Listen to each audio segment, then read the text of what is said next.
bit dark here, but I have an Addams family board set on the bench and some new test boards from Victor. I'll show you these in the light in just a moment, but that is a 7 opto board that I have connected, and I have optos connected. So let's test it. I'm going to slide this block of wood in between these optos. Easier said than done. And then we'll see all those optos go off or unbox and then rebox as I slide the piece of wood all the way through.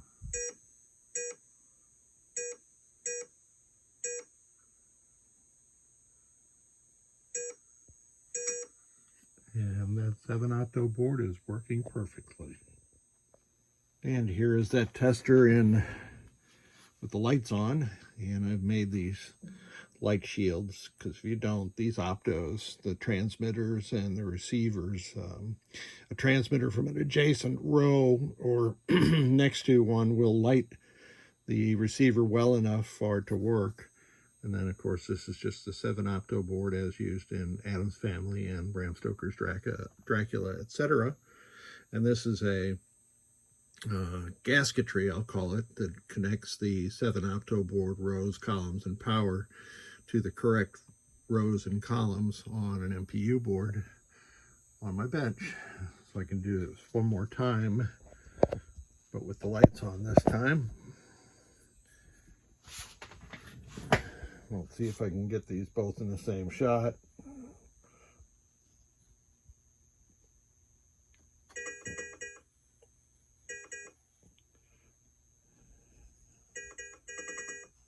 Yeah, there you go.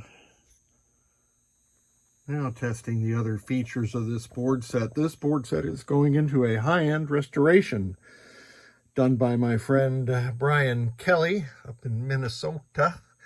And so I have rehabbed this driver board completely. I don't know where its tag went. Here it is over here. So I have replaced C4 behind the tag, C2, which leaks, C5, which filters the 5 volts, power headers and general illumination headers all the way around. I replaced the LM323K and dialed it to 5.04 volts because the original CAN LM323K was only delivering about 4.83 volts, so I didn't want to chance it. It might have worked, but I didn't want to chance it. The MPU board is a Rotten Dog board, so there's nothing left to do except install or replace the craptastic Rotten Dog J210 header, a low voltage reset generator, and I installed NVRAM. Now this NVRAM has to be different from what was in the board. In the board was a Cypress 256 byte, I guess, RAM, and that means that this is one of the first 50 or so Rotten Dog boards made, and the pinout of the RAM location is different, so you can't just put a 6264 in there. You have to get a 62256, which in Ramtron talk is an FM 1808.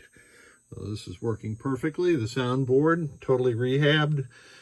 9 small caps, these 2 big power filter caps, and I am going to update the ROM to the latest ROM version. The MPU, I have already updated that ROM version. The driver board, and the DMD controller, the client has decided to stay with plasma, so I rebuilt the high voltage portion of the driver board, and then I added the fuses that were missing in there, 2 3/8 amp fuses missing.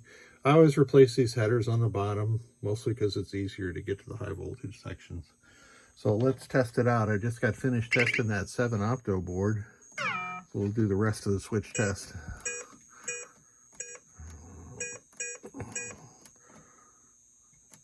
Working perfectly. Here's some coin door switches, cabinetry switches, So those are working well. Solenoid test. I'll make it run through all of them.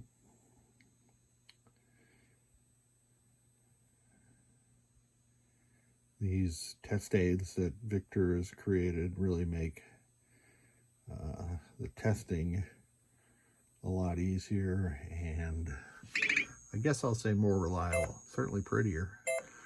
The GI.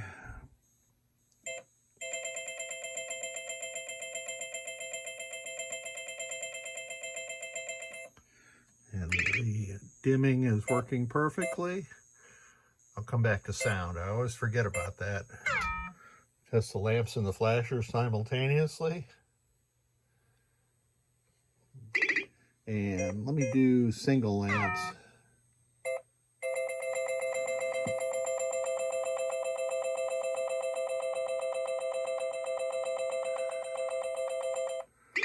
So those are working.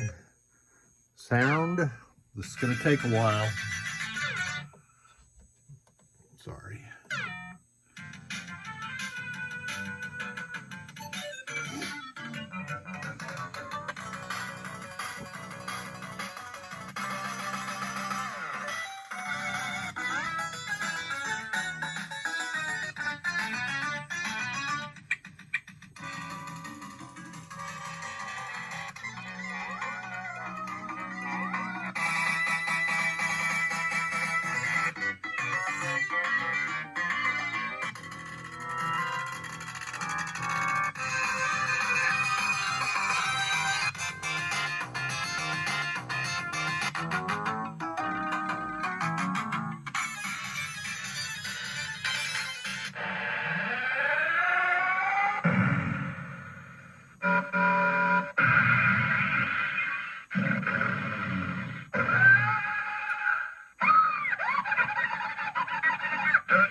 Feel the power. Showtime! 50 million! Triple jackpot! It has to warm up, so it can kill you! Why, thank you, Bing. Great. You're a funny guy. Look, darling, just what we've been searching for. Some of those call-outs in Addams Family are just fantastic. I'm going to do display test just so we can wait until the end and ensure that the RAM on the display is okay. So I'm advancing rapidly through here, and we should see RAM test okay. And we do. So this board set, one soundboard, the pre-DCS soundboard, the MPU, the driver board, and the 7 opto board that I just tested are all good to go. Thank you so much for sending them. And I look forward to seeing these in Brian Kelly's completed project.